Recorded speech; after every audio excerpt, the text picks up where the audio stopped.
दोस्तों, किसी ने सच ही कहा है, कभी कभी सबसे बड़ी लड़ाई बाहर की दुनिया से नहीं बल्कि अपने मन से ही होती है।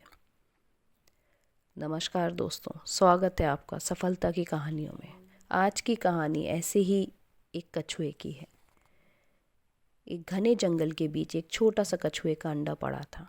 ना उसकी माँ थी ना झुंड। बारिश की मिट्टी में आधा दबा हुआ, ऊपर से बड़े जानवरों के भारी कदम, हर पल उसके पास खतरा ही खतरा था। अगर कोई उसे देखता तो यह कह देता, यह तो फूटने से पहले ही ख़त्म हो जाएगा। लेकिन कमाल की बात है, अंडा चुप था लेकिन कमज़ोर नहीं। दिन बीते, बारिश हुई, धूप आई।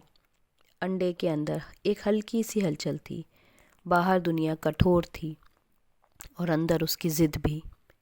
एक रात ज़ोर की आंधी आई, डालियाँ टूटी, मिट्टी खिसकी, अंडा लुढ़क कर नदी के किनारे आ गया। पानी तेज था, लहरें बोली, तू तो बहुत हल्का है, बह जाएगा। अंडे ने कुछ नहीं कहा, उसने बस खुद को थामे रखा। सुबह होते होते अंडा फूट गया। एक नन्हा सा कछुआ बाहर आया, खोल नरम, चाल धीमी। आस पास उसके शिकारी पक्षी थे। नदी उफान पर थी। पक्षी हंसे, तू तो दौड़ नहीं सकता। मछलियाँ बोली, तू तैर भी नहीं सकता।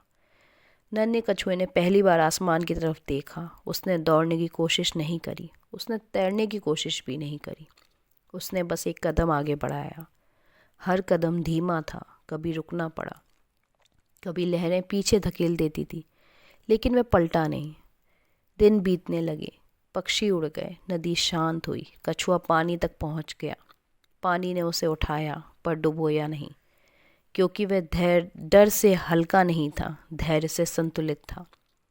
साल बीते, वही कछुआ बड़ा हो चुका था, उसका खोल मजबूत हो चुका था, पर उससे भी मजबूत था उसका भरोसा।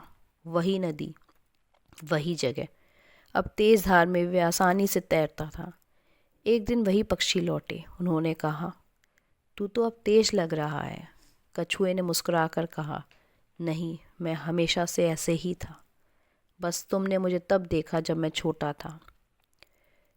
जंगल ने उस दिन एक बात सीख ली, जो आज छोटा दिखता है वो कमज़ोर नहीं होता है, जो चुप है वो हार मान चुका है, ज़रूरी नहीं है। इस कहानी से हमें ये शिक्षा मिलती है, खुद को कमज़ोर मत समझो,